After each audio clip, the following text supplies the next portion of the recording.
Boa noite, irmãos. A paz do nosso Senhor Jesus Cristo esteja em cada coração. Amém? Então, hoje eu estou incumbida de transmitir o recado de Deus para essa igreja, para essa família. E como hoje nós estamos aí celebrando, homenageando os pais, então de primeira mão eu quero cumprimentar todos os pais, parabenizá-los e desejar que o Senhor Deus esteja dando sabedoria para cada um de vocês para conduzir os seus filhos. Amém? E de início eu quero transmitir e dizer que o Pai, ele tem origem no próprio Deus. No Salmo 89, verso 6, ele fala que o Pai, cada um de você que está aí, que é pai e que é também filho, você teve origem no Deus. A sua origem é Deus. E como tendo origem no nosso Deus, ele também deixou que vocês que têm esse privilégio de ser pais, também sejam honrados pelos seus filhos, como está registrado no capítulo 20, verso 12 de Êxodo. Então, sendo o pai originado em Deus e que merecem honras e homenagem, respeito e obediência de seus filhos, Deus também requer de vocês que são pais, algumas, vamos dizer, obediências. Então, eu fiz uma pergunta aqui, mediante os textos que eu li para transmitir a vocês, eu fiz uma pergunta assim: o que Deus espera dos pais? Então, em primeiro lugar, o que Deus espera dos pais? De você que é pai, que tem esse privilégio, tem essa honra, você foi escolhido por Deus para ser pai. O que é que Deus exige ou requer de você? Em primeiro lugar, eu coloquei que sejam sacerdotes dos seus lares. Aí vem a outra pergunta: mas o que é ser um sacerdote? O sacerdote é aquele que, lá no Velho Testamento, nós observamos na Bíblia que o sacerdote é aquele que oferecia os sacrifícios em favor do povo de Deus. E o pai, como sacerdote da sua casa, do seu lar, da sua família, ele é aquele que tem a incumbência de oferecer a segurança para a sua família.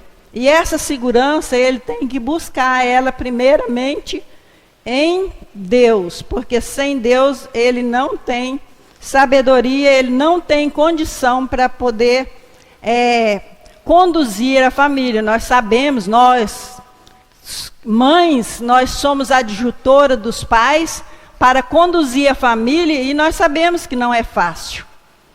E a missão do pai, ela é uma responsabilidade maior, porque além dele ser o sacerdote, que ele tem que buscar as bênçãos de Deus para a sua família, ele tem que buscar a segurança a respeito da saúde, do vestuário, do pão de cada dia, da moradia. Então a responsabilidade maior cabe nas costas do pai. Deus incumbiu essa responsabilidade para os pais.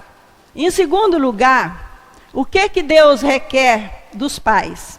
Ele requer que os pais sejam pais benignos, pais compassivos, que tenha compaixão dos filhos, assim como Deus tem compaixão de nós.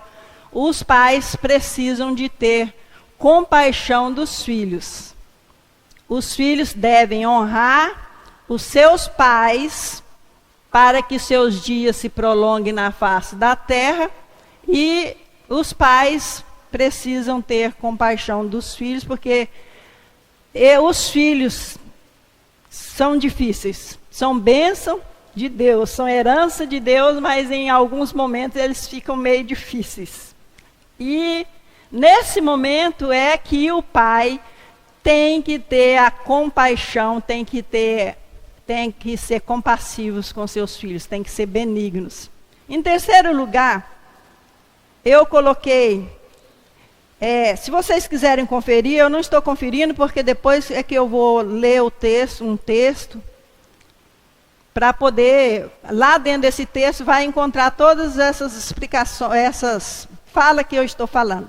Mas se quiserem conferir, vocês procurem lá no Salmo 103, no verso 26, que vocês vão ver que os pais têm que ser compassivos com seus filhos. Por quê? Porque eles mesmos, sendo eles o pai, ele conhece bem a estrutura dos seus filhos, assim como Deus conhece a nossa estrutura e sabe que nós somos pó. E então, os pais que ali gerou seu filho, educa seu filho, vive o dia a dia lado a lado com ele, ele conhece os seus filhos, ele conhece a estrutura dos seus filhos. E então está registrado lá em Salmo 103, verso 3. Falei 26, me desculpem. Mas também tem outra incumbência que que Deus deixou para os pais, que eles transmitem a palavra de Deus. E essa palavra de Deus, ela não é falada raramente, ela tem que ser falada dia e noite. Como? Andando junto com seu filho. Talvez você está com seus filhos passeando por ali, ou vindo para a igreja, ou indo para um trabalho, e vocês têm a incumbência de falar, de inculcar a palavra de Deus. Isso está registrado lá em Deuteronômio 6, do verso 6 ao 7. A quarta esperança que Deus tem do pai é que os pais não irritem seus filhos.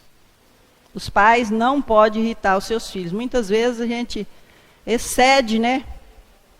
Às vezes eu falo aqui assim, a gente, porque de uns certos tempos para cá, eu fui mãe, eu tive meu esposo, mas teve um tempo que meu esposo achou que deveria, não sei o que passou lá na cabeça dele, achou que deveria largar a responsabilidade de pai nas minhas costas. Então eu tive que exercer essas duas funções, de pai, de mãe e pai. Então eu sei que quando a gente é pai, não é fácil a gente exercer essa função, embora seja uma função dada por Deus, não é fácil. Não é fácil.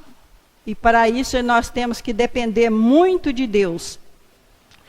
E às vezes a gente cai ali naquele momento assim de descuido, que às vezes a gente irrita, porque ninguém é perfeito, ninguém é paciente a ponto de até momento de não falar alguma coisa que vai irritar o filho.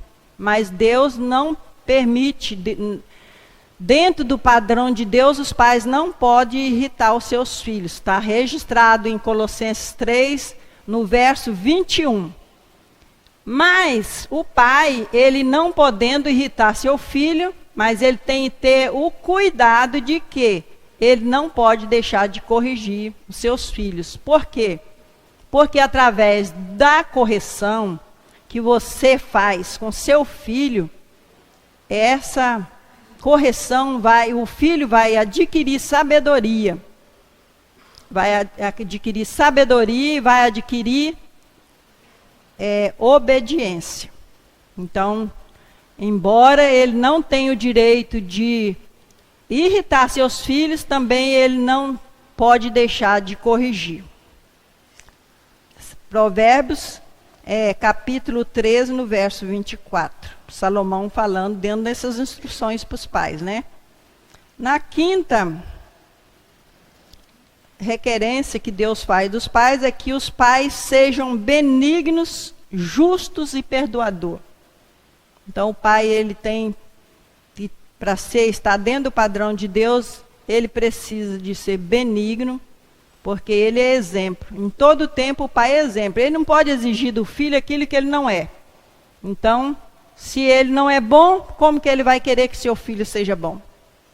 Se ele não é perdoador, como ele vai exigir de um filho que ele passe perdão ofereça o perdão para um irmão?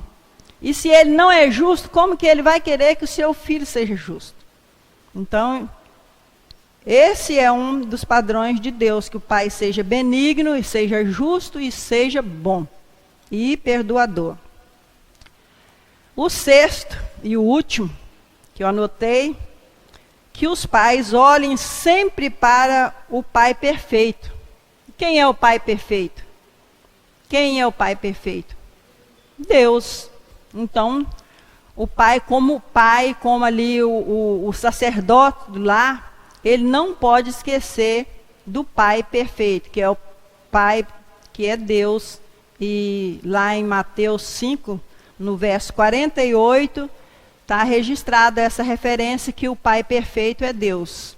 E nós temos que, para sermos perfeitos, nós precisamos de abrir mão de muitas coisas nas nossas vidas. Nós precisamos de abrir mão de nós mesmos, para que, se nós quisermos um dia aperfeiçoar.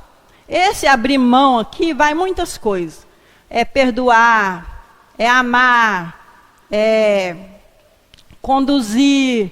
Então, muitas das vezes, o pai, às vezes, ele tem que deixar de fazer algo para ele e fazer para o seu filho. Então, esse abrir mão aqui vai muito além do que eu estou falando aqui. E eu peguei 5 exemplos de pais. Eu peguei 2 do Velho Testamento, que é Noé, que foi obediente. Ele construiu a arca, para quê? Para salvar a sua família. Então, Noé foi um exemplo de pai obediente a Deus. E outro pai que eu peguei exemplo dele no Velho Testamento foi o Abraão. Que Abraão foi obediente. Ele pegou o seu bem maior, que era o seu único filho, Isaque, ofereceu em sacrifício. Não chegou a oferecer, mas Deus pediu e ele foi. Mas ele não ofertou, porque não sacrificou, porque Deus entrou com providência naquele momento. E através daquela obediência, Abraão adquiriu bênção para todas as famílias da terra. Nós somos abençoados através de Abraão, pela obediência dele. E outro exemplo de pai que eu peguei, já veio para o Novo Testamento, que foi José. José, o pai adotivo de Jesus. Nós sabemos que Jesus, ele foi gerado pelo poder do Espírito Santo. E José, ali ele recebeu Jesus como seu filho. Ele adotou José como seu filho em obediência à ordem de Deus. Que quando ele quis fugir, e o anjo falou para ele: José, não faça isso, porque o que está em Maria é gerado pelo poder do Espírito Santo. Então ele parou e obedeceu. E em outros também, quando veio a perseguição para Jesus, o que ele fez? Ele obedeceu à voz do anjo, que falou: sai e leva o seu filho para o Egito, e fique lá até quando passar essa perseguição, e depois você volta. Então José, ele é um exemplo do Novo Testamento como pai obediente. E o Zacarias, que é pai de João Batista, também é um dos exemplos de pai do Novo Testamento. E vindo depois, o último exemplo de pai que eu tirei para nós refletirmos aqui nessa noite, foi o pai do filho pródigo. Então, Agora eu peço que vocês abram comigo as vossas Bíblias no livro de Lucas, capítulo 15, do verso 11 ao 32. Vamos conferir todas essas exigências que Deus faz de um pai, como que nesse texto nós vamos achar que ele está todo aqui registrado nesse texto. Lucas capítulo 15, no verso 11 ao 32, que é a parábola do filho pródigo. E disse um certo homem, um certo homem tinha 2 filhos. E o mais novo deles disse ao pai: Pai, dai-me a parte da fazenda que me pertence. E ele repartiu por eles a fazenda. E poucos dias depois, o filho mais novo, ajuntando tudo, partiu para uma terra longínqua. E ali desperdiçou a sua fazenda e vivendo dissolutamente.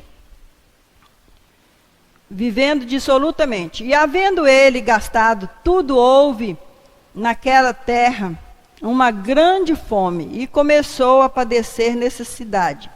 E foi e chegou-se a um dos cidadãos daquela terra, o qual mandou para o seu campo a apacentar porcos.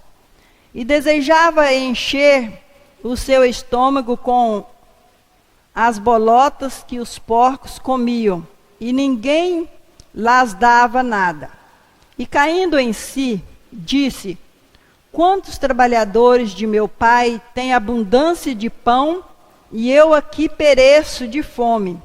Levantar-me-ei, irei ter com meu pai, e dir-lhe-ei: Pai, pequei contra o céu e perante ti. Já não sou digno de ser chamado seu filho. Faze-me como um dos teus trabalhadores. E levantando-se, foi para seu pai. E quando ainda estava longe, viu seu pai e moveu-se de íntima compaixão. Correndo, lançou-se-lhe ao pescoço e o beijou. E o filho lhe disse: Pai, pequei contra o céu e perante ti, e já não sou digno de ser chamado teu filho. Mas o pai disse aos seus servos: Trazei depressa a melhor roupa e vesti-lo, e pondo-lhe um anel na mão e a sandália nos pés. E trazei-me o bezerro cevado e matai-o, e comemos e alegremo-nos, porque este meu filho estava morto e reviveu. Tinha-se perdido e foi achado. E começaram a alegrar-se. E o seu filho mais velho estava no campo, e quando veio e chegou perto da casa, ouviu a música e as danças. E chamando um dos seus servos, perguntou-lhe que era aquilo. E ele lhe disse: Veio teu irmão e teu pai matou o bezerro cevado, porque recebeu são e salvo. Mas ele se indignou e não queria entrar. E saindo o pai, estava com ele. Mas respondendo ele, disse ao pai: Eis que eu te sirvo há tantos anos, sem nunca transgredir o teu mandamento, e nunca me deste um cabrito para ele alegrar-me, ou para alegrar-me com os meus amigos. E vindo, porém, este teu filho, que desperdiçou a tua fazenda com as meretrizes, mataste-lhe o bezerro cevado. E ele lhe disse: Filho, tu sempre está comigo, e todas as minhas coisas são tuas. Mas era justo alegrarmos-nos e regozijarmos-nos, porque este teu irmão estava morto e reviveu, e tinha se perdido e foi achado. Amém? Então, nós vimos aqui que nessa explanação que eu fiz aqui, todas está, tudo aquilo que Deus requer de um pai está registrado aqui nesse texto. Então, o filho saiu, resolveu desobedecer, sair de casa, comer tudo, gastou tudo que tinha. Porém, a um certo momento, ele caiu em si e lembrou que ele tinha um pai, que naquela casa tinha abundância. Talvez não era só de pão, não tinha abundância só de fartura, de riqueza, de bens materiais, mas tinha também fartura de amor, tinha fartura de perdão, tinha fartura de consideração, de respeito. Então, esse filho sentiu saudade daquilo tudo que ele já tinha, como se diz, desfrutado antes, e por isso ele voltou. Assim que as casas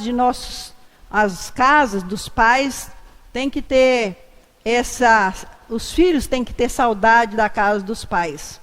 E que nós, como filhos de Deus, nós possamos ser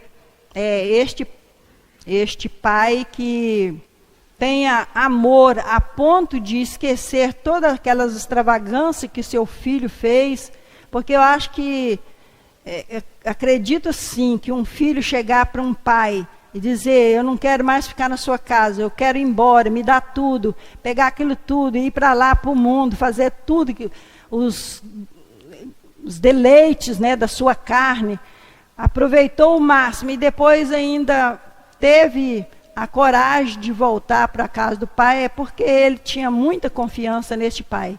Ele sabia que esse pai tinha um coração cheio de amor e cheio de perdão para perdoar ele, e por isso ele teve a capacidade de voltar. E nessa noite eu quero desejar que Deus abençoe cada um de nós aqui, cada um pai, que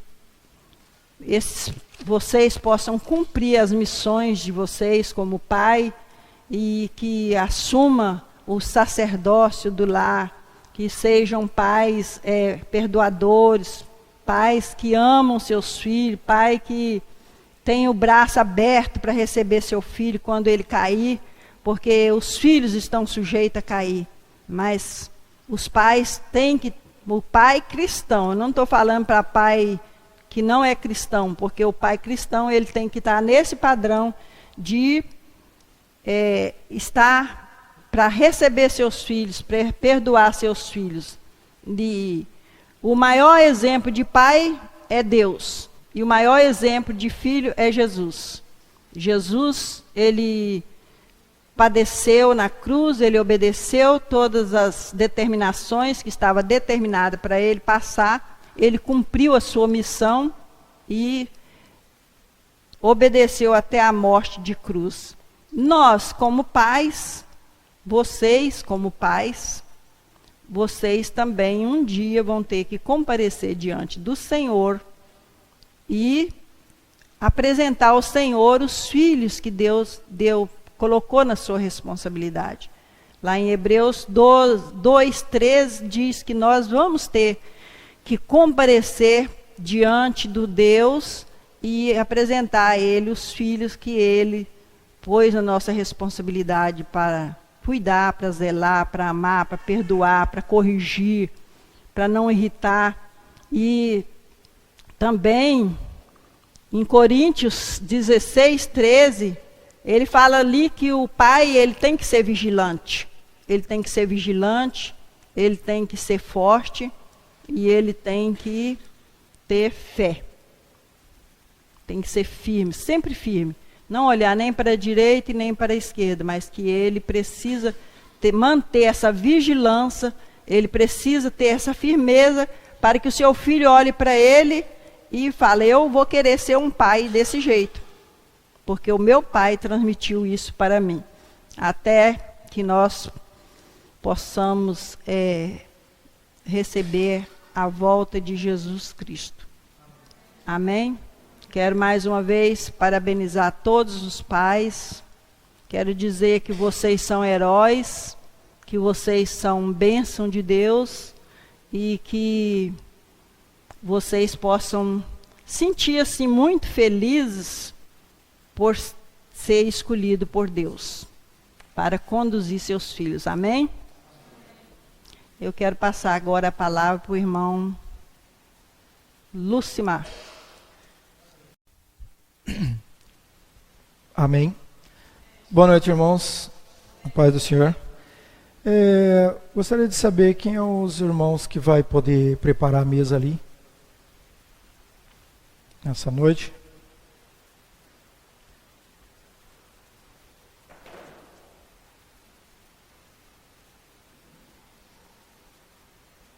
Pode ser o senhor, irmão Vanderlei? E mais um irmão para ajudar, fazendo um grande favor. Amém. Irmãos, eu quero compartilhar a palavra a respeito da ceia. Hoje está no livro de Lucas, no capítulo 22, do versículo 14 até o 26. Amém?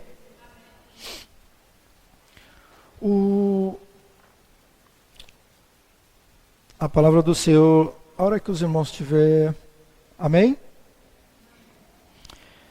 E chegada a hora, pôs-se à mesa com eles os apóstolos e disse-lhes: Desejei muito comer convosco esta Páscoa, antes que padeça.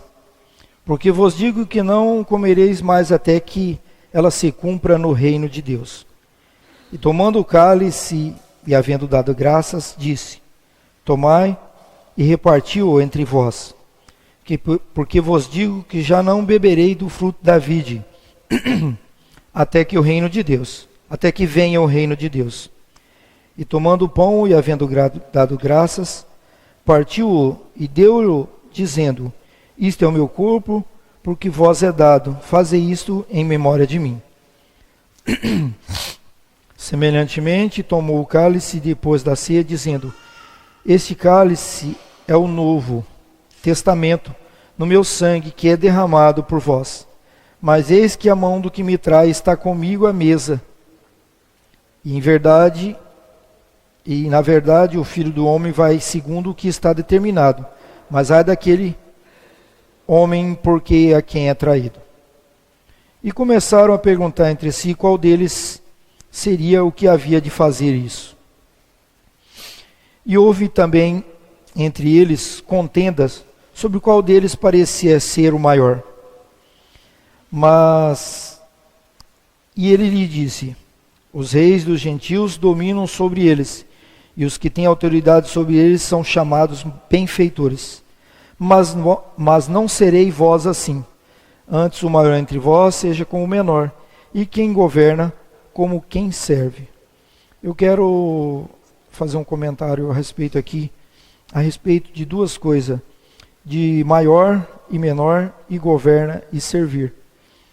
O próprio Senhor aqui nos apresenta a ceia de uma maneira maravilhosa, para nós observarmos sobre o último dia. Então nós devemos aqui nunca jamais colocar no nosso coração uma grandeza, pelo contrário, colocar uma servidão, sempre estarmos dispostos a servir. Na própria ceia o Senhor nos apresenta isso aqui no capítulo 26. Não serei vós assim, antes o maior entre vós seja como o menor, e quem governa como quem serve. Então o nosso dever hoje aqui e sempre é servir.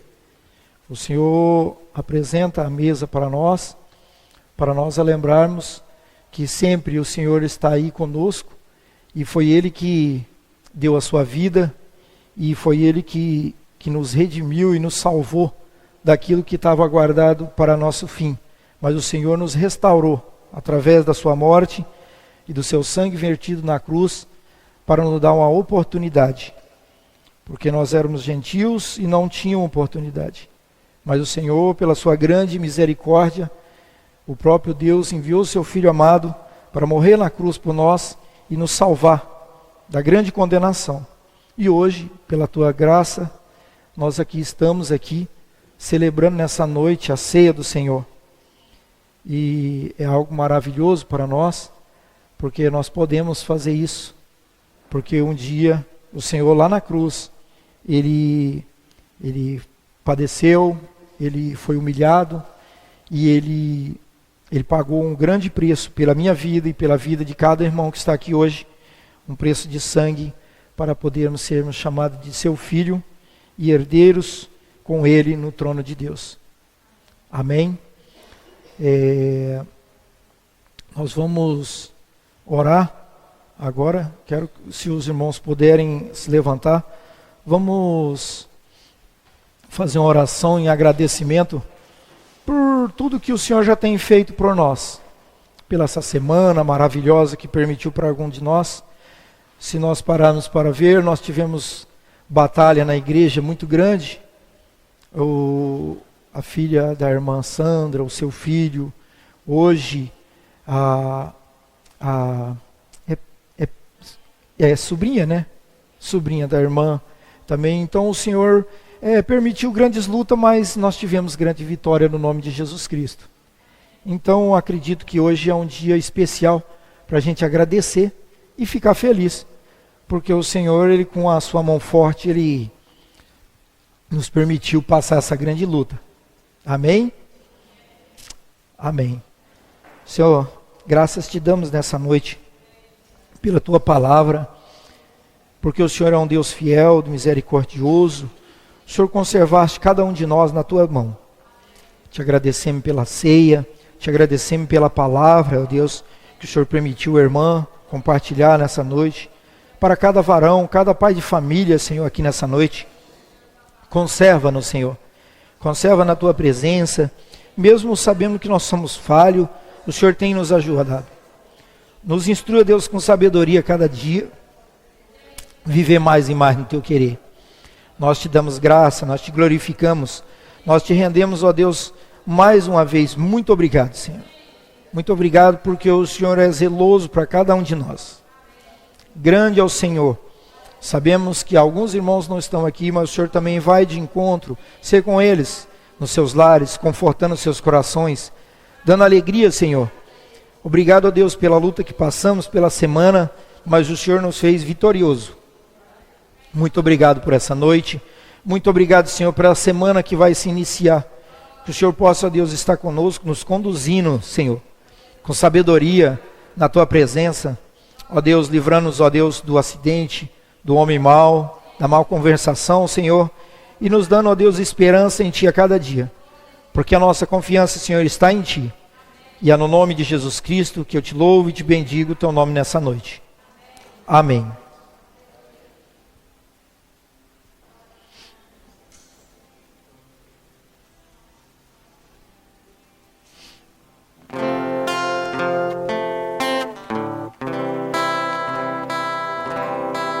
Deus tem feito muito por cada um de nós. As misericórdias do Senhor, elas são grandes pelas nossas vidas. Deus, Ele tem cuidado de cada um de nós. E nós devemos ser gratos ao Senhor por tudo que Ele tem feito, pelo que Ele faz e pelo que há de fazer.